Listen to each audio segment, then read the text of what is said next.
que me acompañen al libro de Isaías y vea conmigo de forma particular en el libro de Isaías, capítulo 9. Isaías, capítulo 9, y vamos a ver los versículos 1 al 7. Dice la palabra del Señor: mas no habrá siempre oscuridad para la que está ahora en angustia, tal como la aflicción que le vino en el tiempo que livianamente tocaron la primera vez a la tierra de Zabulón y a la tierra de Neftalí. Pues al fin llenará de gloria el camino del mar de aquel lado del Jordán, en Galilea de los gentiles. El pueblo que andaba en tinieblas vio gran luz. Los que moraban en tierra de sombra de muerte, luz resplandeció sobre ellos. Multiplicaste la gente y aumentaste la alegría. Se alegrarán delante de ti como se alegran en la siega, como se gozan cuando reparten despojos. Porque tú quebraste su pesado yugo y la vara de su hombro y el cetro de su opresor como en el día de Madián. Porque todo calzado que lleva el guerrero en el tumulto de la batalla y todo manto revolcado en sangre serán quemados, pasto del fuego. Escuche bien lo que dice el verso 6 y 7.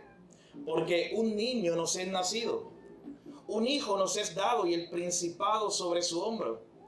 Y se llamará su nombre Admirable, Consejero, Dios fuerte, Padre eterno, Príncipe de paz. Lo dilatado de su imperio y la paz no tendrán límite. Sobre el trono de David y sobre su reino, disponiéndolo y confirmándolo en juicio y en justicia desde ahora y para siempre. El celo de Jehová de los ejércitos hará esto. Padre, gracias por tu palabra. Gracias por la reunión de los santos, la reunión de tu iglesia. Gracias por cada familia, cada visita, cada hermano que está aquí hoy. En esta hora te pedimos que hables a nuestros corazones por medio de tu palabra, Señor. Hoy festejamos una vez más ese gran acontecimiento, cuando ya no teníamos esperanza, pero allí en Belén nacía nuestra esperanza. Allí en Belén veíamos, Señor, la esperanza gloriosa, el anuncio de que el Salvador había llegado. Ayúdanos a recordar siempre estas verdades, Señor.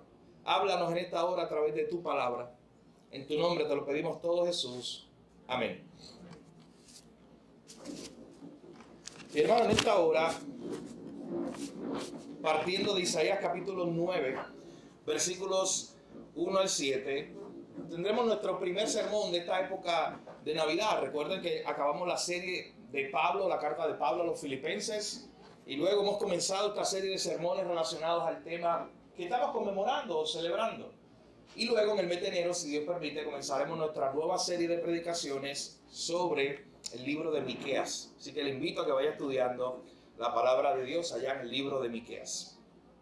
Bien, en el año 1886, ese año es conocido en la historia como el año sin verano. Imagínese usted, especialmente para países donde el invierno es muy fuerte. Ellos esperan el verano. Usted sabe que en Puerto Rico nosotros no vemos tanto cambio en las estaciones. Pero en países de Europa Occidental, el este de Estados Unidos, ellos ven grandes cambios en el clima. Así que si hay un invierno muy fuerte, ellos están esperando con muchas ansias que llegue el verano, que llegue el sol, que haya más calor. Pero imagínate un año, estamos hablando de 1816, más de 200 años han pasado, donde no salió el sol, donde ese calor esperado durante ese verano nunca existió. Y en la historia ese año es conocido como el año sin verano. Un año donde tú salías afuera y todo era oscuro, donde no había calor. ¿Te imaginas eso? De hecho, fue tan fuerte ese evento que causó grandes hambres en el mundo, especialmente en Europa Occidental y el este de los Estados Unidos. Causó grandes desastres. Las cosechas murieron porque necesitaban el sol también. Causó muchos estragos. De hecho, debido a esto fue que se inventó la bicicleta, porque los caballos eran medio de transporte, no había comida para los caballos, así que a un alemán se le ocurrió hacer otros medios de transporte. Y fue en medio de toda esta revuelta, de todo este año difícil, que el hombre se inventó otro medio de transporte, la bicicleta. Pero lo interesante es que todo esto ocurrió en este año, porque un volcán, el año anterior, había hecho la explosión más grande que se ha registrado en la historia de la humanidad, que ha hecho un volcán, en Indonesia. Tapó los cielos, imagínense ese escenario. Póngase usted en ese lugar, viviendo en 1816, un año sin verano, un año oscuro, un año sin calor, un año donde se muere la cosecha, donde los animales y nuestro ganado se mueren, donde hay hambre, hay cientos de miles de muertes. ¿Con cuánta expectativa esperarías tú el año que viene para esperar el verano? ¿Con cuánta esperanza dirías tú, oye, este verano pasó como el verano que nunca salió el sol o que nunca nos dio calor, pero al menos tengo la esperanza de que el año próximo otra vez saldrá el sol? O el año próximo otra vez tendremos calor en el tiempo de verano. ¿Te imaginas tú la alegría de la gente? ¿Te imaginas tú vivir en ese tiempo el próximo año, estar esperando que llegue la época del verano y la alegría cuando los primeros rayos del sol comienzan a salir? Y cuando tú sales a la calle y no está frío, y por fin otra vez está caliente porque el verano está trayendo el calor. ¿Te imaginas tú la alegría de estas personas que después de tanto tiempo de tinieblas y sufrir tanto, por fin la luz del sol había brillado? Mi hermano, algo parecido es lo que veremos en nuestro pasaje de la mañana de hoy. Un pueblo que estaba en tinieblas y vio gran luz. Un pueblo que estaba en oscuridad y la luz resplandeció sobre ellos. Es que ciertamente no podemos nosotros separar la Navidad del Evangelio. Porque lo que conmemoramos o celebramos en la Navidad es el regalo más grande que Dios le ha dado al hombre y que ha traído esperanza cuando ya todo parecía perdido. Este libro, es importante que usted y yo sepamos en esta mañana, se escribió 700 años antes de que Jesús naciera. Así que estas son profecías de ese Jesús que iba a nacer, que iba a llegar un día, de ese Salvador. Creo que esto se fue. Hasta aquí todavía, ok. Así que tenemos esa profecía del profeta Isaías 700 años antes de nacer Cristo, apuntando a que un día vendría el Salvador, a que un día ese pueblo que estaba en gran tiniebla vería gran luz. De hecho, tenemos profecías muy famosas en el libro de Isaías. Usted ha escuchado de seguro, Isaías 7:14.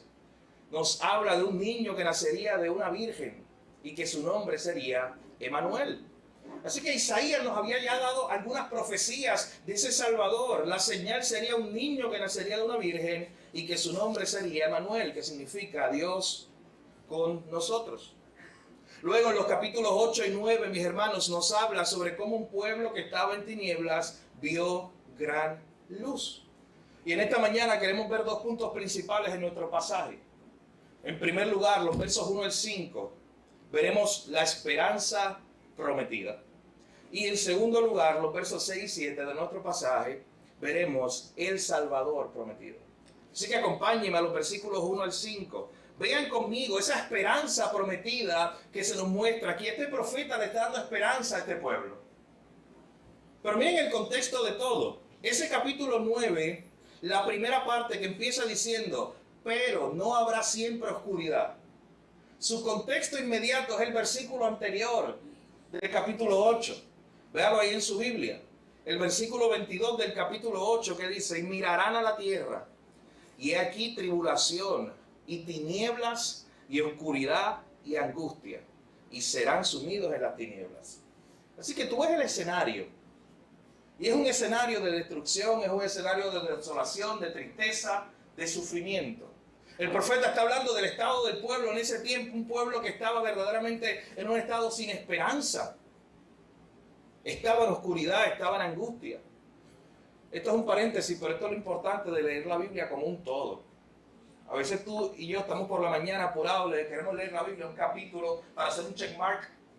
Entonces leemos el capítulo 8 y lo dejamos todo ahí. Y el pueblo estaba en tinieblas, en oscuridad y en angustia. Oye, pero miren qué hermosa verdad, si te hubieras quedado leyendo un poquito más. Miren entonces cómo comienza el capítulo de hoy. Mas no habrá siempre oscuridad. O sea, son unas malas noticias momentáneas. Hay tinieblas, hay sufrimiento, hay tiempos de angustia para este pueblo, pero no habrá siempre oscuridad para la que está en la angustia. Luego dice, porque a la tierra de Zabulón y a la tierra de Neftalí llegará toda esa región, noten el verso 1, a toda esa región del mar de Galilea, todo eso se llenará de gloria. Usted sabe que esto se escribió 700 años antes, ya está hablando de que un día esa esperanza para el pueblo iba a llegar, iba a recorrer los caminos de Galilea. Y usted sabe que cuando usted estudia los evangelios, el ministerio principal de Jesús precisamente fue en Galilea, fue en toda esa región. Así que noten que algo pasaría que cambiaría el escenario. El pueblo que estaba en tinieblas, el pueblo que estaba angustiado, el pueblo que estaba en sufrimiento, algo pasaría que el escenario cambiaría para siempre. Noten el versículo 2, el pueblo cambiaba tinieblas, vio gran luz. Los que moraban en tierra de sombra de muerte, luz resplandeció sobre ellos. Se trajo de momento la alegría, se trajo la luz. Y luego los versos 3 al 5, noten los detalles. Multiplicaste la gente, aumentaste la alegría. Se alegrarán delante de ti como se alegran en la cosecha, como se gozan cuando desparten despojos. O sea, ese pueblo que estaba sufriendo de un versículo a otro, ahora está diciendo que Dios traería tanta esperanza que ahora el pueblo se regozaría, ahora el pueblo estaría alegre, ya no estaría triste. Versos 4, porque tú quebraste su pesado yugo, la vara de su hombro, el cetro de su opresor, como en el día de Madián. Este pueblo se podía regocijar porque Dios había traído noticias buenas. Dios había hecho algo por ellos. Dios los había, noten todos los detalles que dice ahí. Dios había quebrado su yugo. Dios los había libertado, como en Madián. Y si usted se acuerda de su clase de Antiguo Testamento, en Madián fue que Gedeón había derrotado a los enemigos con un pequeño grupo de hombres. Versículo 5, porque todo calzado que lleva el guerrero en medio de la batalla y todo manto que esté revolcado en sangre por causa de la batalla, todo eso será quemado. O sea, la idea es que la guerra se acabará. La idea que presenta ese versículo es que este pueblo que estaba en guerra, que estaba en sufrimiento, que estaba triste, que estaba en tinieblas, algo iba a hacer Dios que iba a quebrantar el yugo de ese pueblo, los iba a hacer libres, le iba a traer alegría a ese pueblo que estaba triste, le iba a traer luz a ese pueblo que estaba en tinieblas y le iba a traer paz a ese pueblo que estaba en guerra. Noten la imagen del verso 5. La idea es, se va a quemar, ya no lo vamos a necesitar las armas de los guerreros, porque Dios va a traer paz. Así que la pregunta que se queda en el tintero, la pregunta que se queda en suspenso en este versículo que tú y yo estamos leyendo, es ¿quién nos va a sacar de las tinieblas? ¿Quién es ese que nos va a sacar de la opresión y nos va a traer libertad? ¿Quién es ese que nos da esperanza cuando todo parece perdido? La pregunta que se manifiesta o se va presentando en esa primera parte del verso 9 es, Dios va a hacer algo, Dios les va a traer alegría a ustedes que estaban tristes, Dios les va a traer paz a ustedes que estaban en guerra, Dios les va a traer luz a ustedes que estaban en tinieblas. Pero la pregunta obvia que se hacía el pueblo ahora es, ¿quién va a hacer eso? ¿A través de quién Dios va a traer todas esas bendiciones? Y ahí es que aparece, mis hermanos, nuestro segundo punto donde expandremos esas verdades que aparecen desde el verso 6. Noten la primera parte del verso 6. Te contesta esa pregunta. ¿Quién es el que de las tinieblas traerá la luz?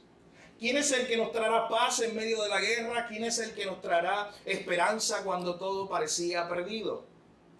Dice la primera parte del verso 6. Porque un niño nos es nacido.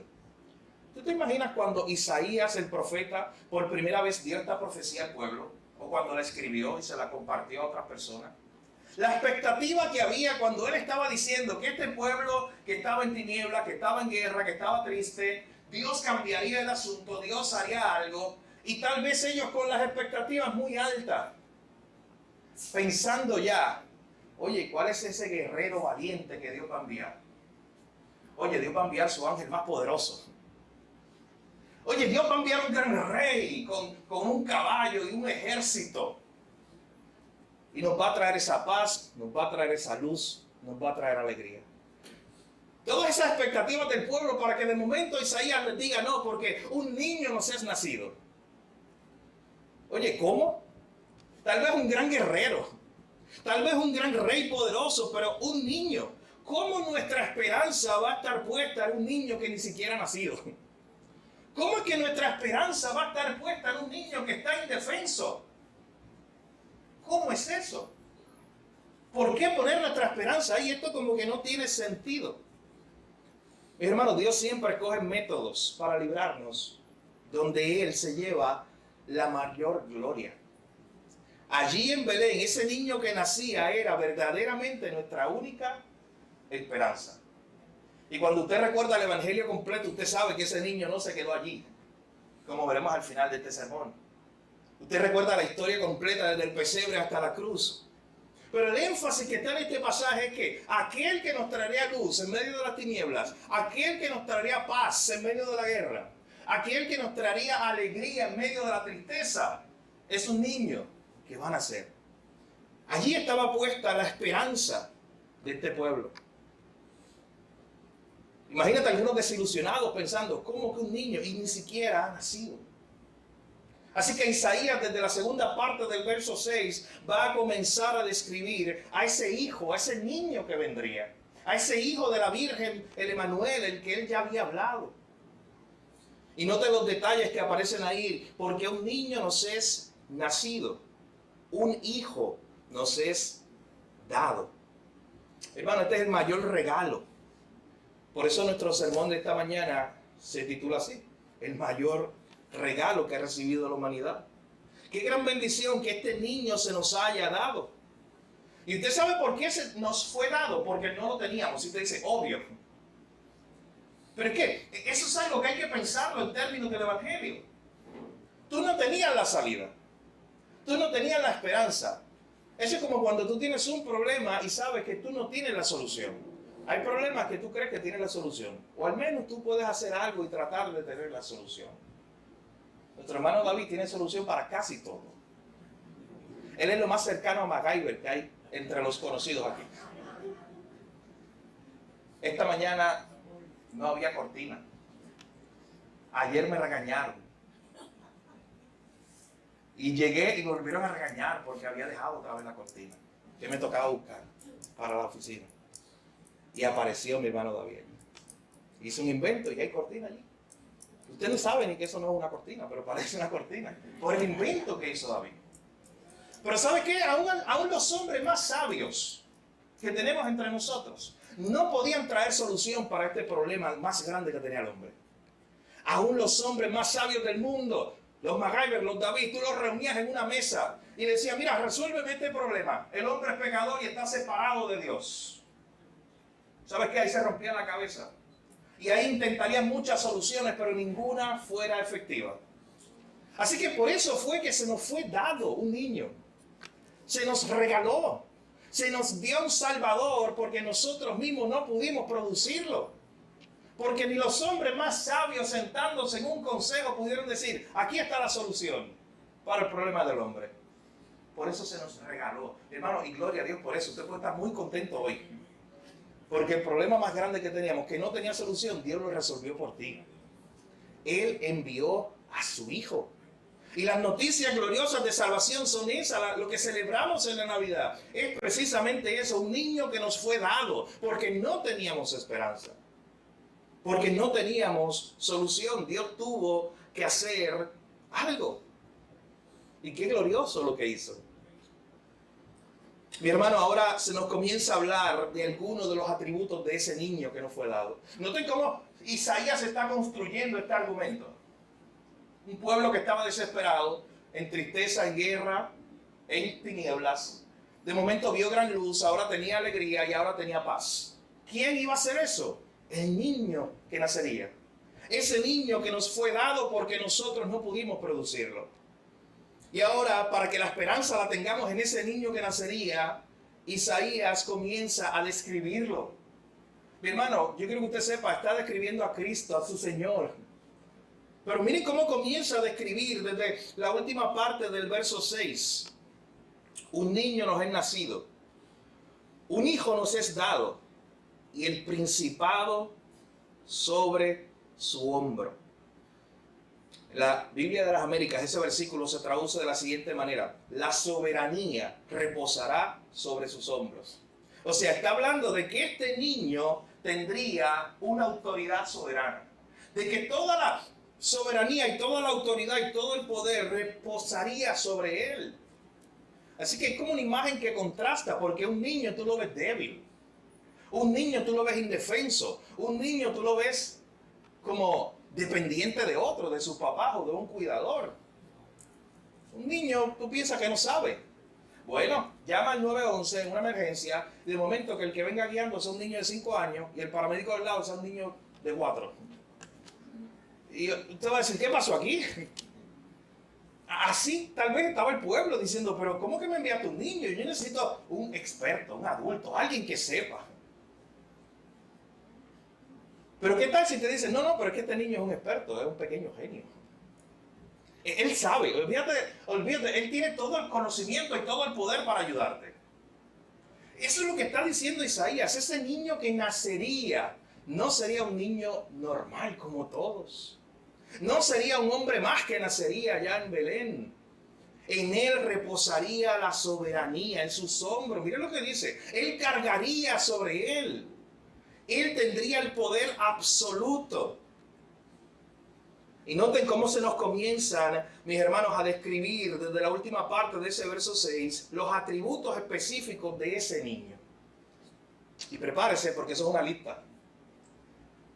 Y de hecho, usted sabe que en la antigüedad a los reyes no solo se le llamaba por su nombre, sino por su lista de títulos.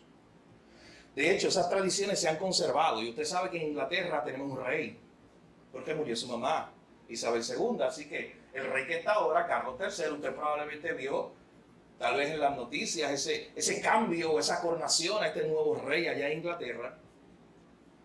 En el funeral de su mamá, cuando este hombre ya era rey, allí alguien se paró y dijo todos sus títulos. Escuche bien los títulos de este hombre. El rey Carlos III. Cuando se dirigen a él, o cuando se dirigieron a él en el funeral de su mamá, el año pasado, se dirigieron a él de la siguiente manera: el Altísimo, el más poderoso y el más excelente monarca, nuestro Señor soberano, ahora por la gracia de Dios, Rey del Reino Unido de Gran Bretaña e Irlanda del Norte, Rey de otros reinos y territorios, Jefe de la mancomunidad de naciones, Defensor de la fe y soberano de la más noble orden de Garter, el Rey Carlos III. Todo eso para decir que era el Rey Carlos III. Un hombre. Él tiene todos esos títulos, los ha heredado. Y hoy por hoy, cuando oficialmente nos vamos a dirigir a él, usted se imagina: Altísimo, más poderoso, excelente monarca, Señor soberano, quien por la gracia de Dios es el Rey de Gran Bretaña, Irlanda del Norte, todos los territorios, quien es el jefe de la mancomunidad, defensor de la fe y el soberano de la orden de caballería. Ya me cansé. Pero es la forma en que se dirigen aún hoy oficialmente a los reyes. Porque noten que con cada uno de esos títulos se habla de algún atributo. Y de hecho, cuando yo hacía la tarea repasando estos títulos, me di cuenta que en realidad esos son unos pocos de ellos. Ese hombre tiene montones de títulos más. Pero noten que cuando se va a hablar de este niño que nos es nacido, de este niño que nos es dado, ¿sabes que Isaías también hace eso? Isaías comienza a darnos unos títulos, unos atributos de este niño que vendría a salvarnos. Y miren qué hermosos esos atributos. Mediten cada uno de ellos hoy. Dice que un niño nos es nacido, un hijo nos es dado, y el principado sobre su hombro.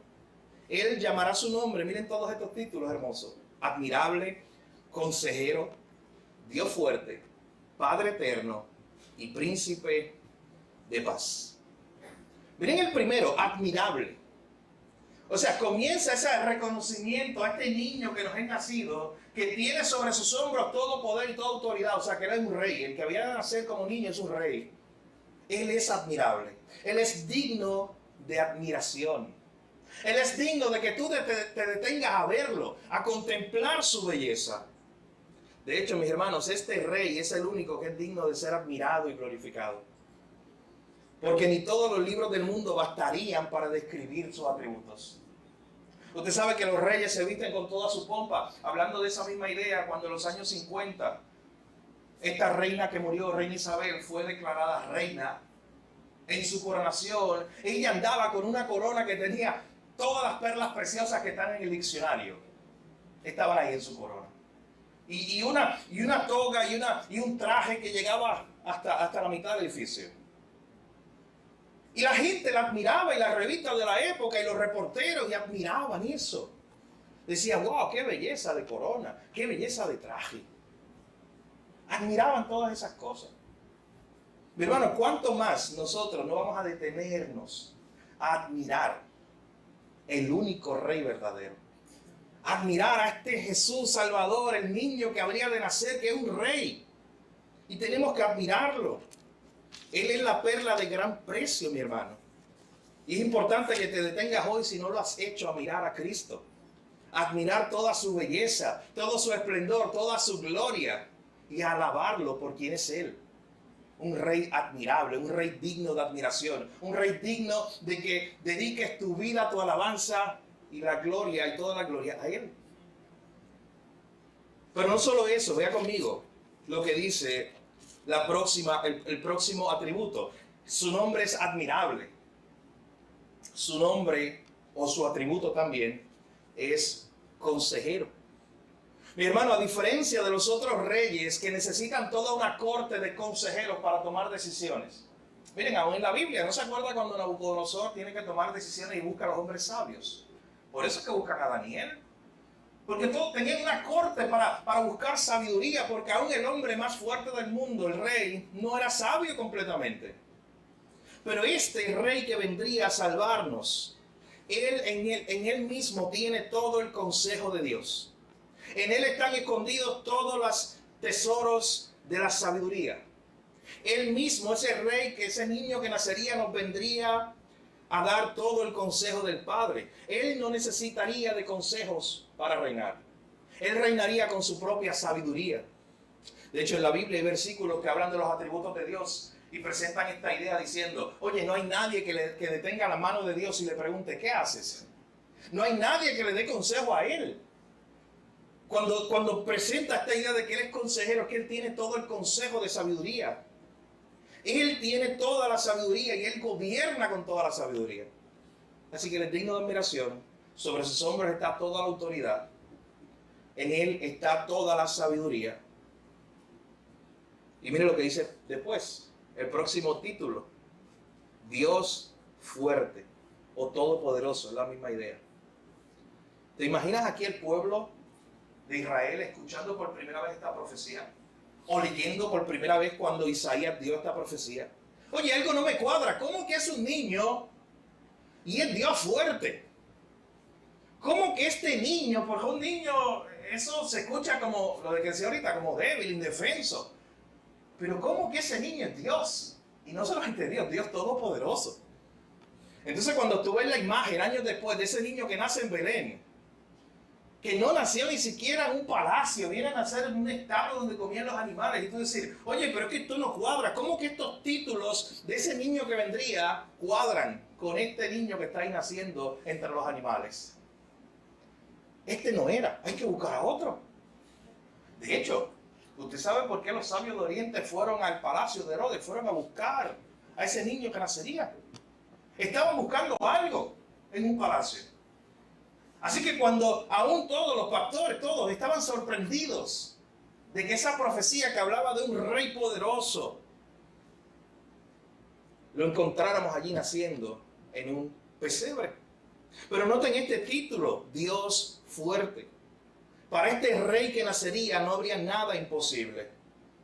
En su resumen solamente estaría todas las veces que ha vencido a sus enemigos. En su resumen estarían todas las victorias. Tú sabes que los reyes de la antigüedad tomaban piedras, y los arqueólogos las han encontrado, piedras donde ellos registraban todas las victorias. De hecho, para los historiadores muchas veces es difícil narrar la historia desde una sola perspectiva de un rey, porque ese rey solamente muchas veces te estaba contando las veces que ganó. No te estaba contando todas las veces que él perdió una batalla. Pero usted sabe que eso fue real. Los reyes de la antigüedad, todos, no hubo ninguno invicto. Estudia la historia, ni uno. Todos murieron, todos los vencieron en algún momento, aún los más poderosos. Pero este es Dios fuerte. Este rey sería invencible. Ningún rey humano pudo decir sobre sí en algún momento que es todopoderoso. Solamente este rey que nacería. Así que noten, este rey tendría toda la sabiduría. Este rey tendría todo el poder. Y si a usted se le hizo difícil entender esta idea de que este hijo que nos ha sido dado, este niño, es Dios fuerte. Miren el próximo, ahí en el versículo 6. Admirable, consejero, Dios fuerte, Padre eterno. Y la idea que presenta este versículo, la mayoría de los comentaristas bíblicos dicen es que este rey cuidaría de su pueblo eternamente como un padre. Este rey cuidaría de su pueblo eternamente como un padre. Noten que son títulos que se le están presentando a este rey que había de nacer. Admirable, Él es digno de toda admiración, Él es consejero porque Él tiene toda la sabiduría, Él es Dios fuerte, ese rey que nacería todopoderoso, Él cuidaría y dirigiría a su pueblo como un padre. Y no como un padre terrenal que te puede cuidar hasta cierto tiempo. Padre eterno. Y miren el último del versículo 6. Este rey también sería príncipe de paz. Este rey traería la paz que tanto el mundo necesitaba. Mis hermanos, el hombre cuando cayó, el hombre cuando pecó contra Dios allá en el jardín del Edén, le había declarado la guerra a Dios. Así que ya no había paz entre el hombre y Dios desde el Edén, desde el libro de Génesis. Así que el hombre ya le había declarado la guerra a Dios, ya no había paz. Y Cristo entonces se convierte en nuestro príncipe de paz, en nuestro mediador. Mi hermano, qué hermoso sería que esta Navidad usted saque un tiempo para darle gracias a Cristo por todos estos atributos. Pero darle gracias a Él porque Él es el príncipe de paz, el que trajo la paz a su vida cuando nada le daba paz. Es el príncipe de paz que le trajo paz cuando usted la estaba buscando en todas partes y nunca la encontró. Él es el príncipe de paz. Noten el versículo 7, el autor Isaías continúa hablando del poder, la autoridad de este rey que había de nacer. No solamente es admirable, consejero, Dios fuerte, Padre eterno, príncipe de paz. Miren el verso 7. Lo dilatado de su imperio y la paz no tendrán límite sobre el trono de David y sobre su reino, disponiéndolo y confirmándolo en juicio y justicia desde ahora y para siempre. En otras palabras, está diciendo, el reino de este rey será un reino de paz, será un reino de juicio y justicia que se extenderá por siempre y no tendrá fin. Los reyes anteriores, cada uno de ellos, menciona el que usted quiera, Nabucodonosor, Alejandro Magno, cualquiera, tuvieron fin a sus imperios. Y hoy simplemente son registros o recuerdos en un libro de historia. Pero este rey está enterrado, claro que sí, pero este rey que vendría, dice que tendría un imperio tan grande y la paz que él tendría sería tan extensa que no tendrá límite. Mi hermano, si usted es creyente y usted pertenece a la iglesia de Dios, usted es parte de ese reino, de este rey. Un reino que se está extendiendo. Un reino que nada ni nadie lo ha podido detener. La Nueva Traducción Viviente, ese versículo dice, su gobierno, su autoridad, su reino y la paz de él nunca tendrán fin. Este rey, este niño donde el pueblo podía poner su esperanza, dice que tendría un reino eterno, que sería un rey descendiente de David. Y recuerden que había unas profecías que hablaban del descendiente de David que vendría a reinar. Mis hermanos, ese niño que nos fue dado y cuyo reino fue descrito para nosotros en esta mañana, no se quedó en el pesebre. Esto no era un anuncio, esta profecía no era simplemente para que la gente pusiera los ojos en el pesebre, en un día que nacería el niño. No, noten que desde un inicio estaba apuntando a que este niño no se quedaría ahí porque él tendría toda autoridad. Así que en Navidad, mis hermanos, y cada día del año de hecho, recuerda la historia completa. Recuerda la historia desde el pesebre hasta la cruz. Porque ese niño que nos fue dado, ese niño que nacería, él creció. Él no quebrantó ni una tilde de la ley. Él nos mostró el carácter de Dios. Él murió en una cruz por nuestros pecados. Resucitó al tercer día porque la muerte no pudo detenerlo, porque aún estaba mostrando que su dominio y su autoridad sería sobre la misma muerte, sobre el mayor enemigo. Pero ¿sabes qué? No se quedó ahí. Ese niño que nos es nacido con todos estos atributos que vimos hoy, vivió esa vida perfecta, murió esa muerte por nuestros pecados, resucitó al tercer día y ascendió a los cielos, mientras prepara morada, mis hermanos, para su pueblo. Hoy está sentado a la diestra del Padre, preparando esa morada, y nosotros esperando su regreso. Esperando el regreso de ese niño que nos fue dado, mi hermano. Porque desde la perspectiva de este pueblo, cuando originalmente se escribió este versículo, eso era algo del futuro. 700 años antes se estaba escribiendo esto. Pero tú y yo hoy vivimos al otro lado de la historia. Donde por gracia de Dios estamos viviendo ese momento donde ya ese niño que nos fue dado vino, nació, hizo su ministerio, murió, resucitó, ascendió a los cielos. Y hoy lo estamos esperando. Hermanos, recuerda que esta Navidad y todos los días del año, tú tienes en Cristo a un admirable consejero, a un Dios fuerte, Padre eterno, un príncipe de paz. Hoy puedes buscar su dirección, porque Él es admirable consejero. Hoy puedes buscar su paz porque Él es príncipe de paz. Hoy puedes buscar y experimentar su cuidado porque como un padre Él cuidaría a su pueblo. Descansa en Él para salvación y para cada situación en tu vida. Mi hermano, no hay otro regalo más grande que este. Este es el mensaje de la Navidad que tú debes compartirlo con otros también este año. Este es el motivo de nuestra celebración. De eso se trata la Navidad. De recordar que cuando ya no había esperanza, algo hizo Dios. De recordar que cuando estábamos totalmente perdidos, Dios envió a su Hijo. De recordar que cuando el pueblo vivía en gran tiniebla, como dice nuestro pasaje de hoy, cuando el pueblo vivía en tristeza y en guerra, ahí llegó ese niño que nos fue dado, con todos esos títulos y atributos, para darnos paz, para darnos alegría, para darnos gozo y sobre todo para darnos salvación. El pastor Timothy Keller resumió muy bien la Navidad al decir lo siguiente. Él dijo en una ocasión, la Navidad es decirte a ti mismo que nunca podrás ir al cielo por tus fuerzas. Dios tuvo que venir a buscarte. Eso es la Navidad. Recordar ese evento. Recordar una y otra vez que lo que tú estás celebrando es que Él tuvo que venir porque tú no tenías opción. Porque ni entre los más sabios del mundo podíamos producir a un Salvador como Él. Y por eso se nos fue dado.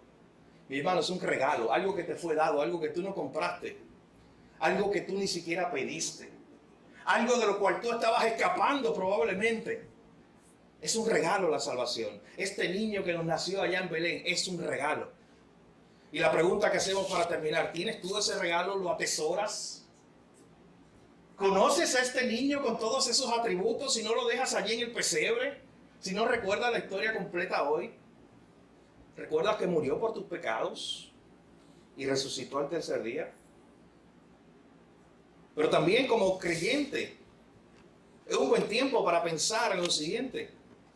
Si en este tiempo, que para muchas personas es un tiempo de alegría, para otros es tiempo de tristeza por 1000 razones. Pero piense por un momento que en este tiempo, si están enfrentando situaciones difíciles, usted pueda ir otra vez a estos atributos de este niño que nos fue dado. Y si usted lo que necesita es paz, usted pueda ir a este príncipe de paz. Si usted lo que necesita es sabiduría, vaya aquel que es consejero, que no necesita consejo de nadie porque Él tiene toda la sabiduría.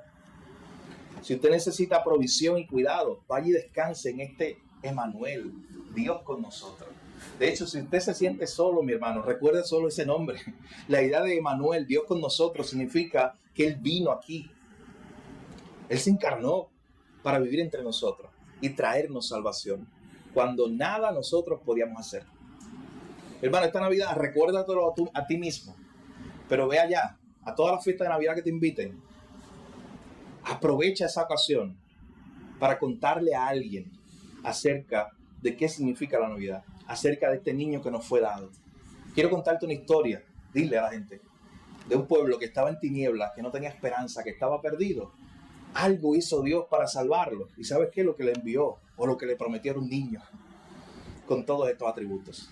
Porque ese niño crecería, iría a la cruz, resucitaría, ascendería a los cielos. Hermanos, recordemos ese hermoso mensaje de Navidad y démosle gracias hoy a Dios una vez más, porque ese niño nos fue dado, un regalo de Dios. Vamos a orar. Padre, gracias. Gracias por tu palabra. Gracias porque a través de ella somos confortados, Señor. A través de ella crecemos. Tú conoces en esta hora la necesidad que tengamos cada uno de nosotros. Pero sabemos que la solución siempre es la misma. Es tu palabra, Señor. En esta hora hemos recordado ese evento de cuando nosotros estábamos así como este pueblo, en tinieblas, en oscuridad, en guerra, no teníamos paz por ninguna parte, estábamos sufriendo. Hoy recordamos ese evento de que a ese pueblo que estaba en tinieblas, la luz resplandeció sobre ellos. Señor, ese era yo. Ese éramos muchos de nosotros que estamos en esta mañana, en estas sillas hoy.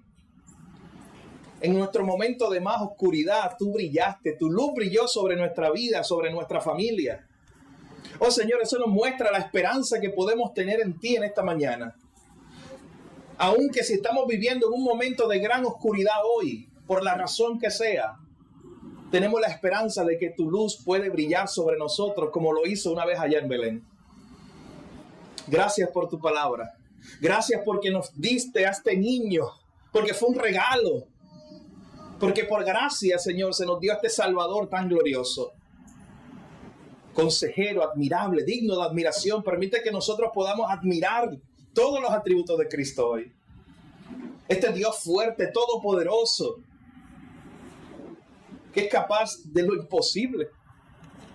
Este Padre eterno, este príncipe de paz que nos trae paz en medio de las tormentas más grandes. Ayúdanos a recordar la historia completa desde el pesebre hasta la cruz. Y que en este tiempo de Navidad podamos decirle a mucha gente, permítenos, Señor, hablar con familiares, amigos, compañeros de trabajo, contarles esta historia de este pueblo que estaba en tinieblas y un día llegó la luz sobre ellos por este niño que nos fue dado. Gracias, Señor, por tu palabra. Gracias porque en ti podemos tener esperanza y esperar tu luz, aun cuando estemos en el momento más oscuro. En tu nombre, Jesús, oramos y te lo pedimos todo. Amén. Hermanos, ciertamente, el mensaje de la Navidad es un mensaje de esperanza. De hecho, ese es el mensaje de toda la Biblia.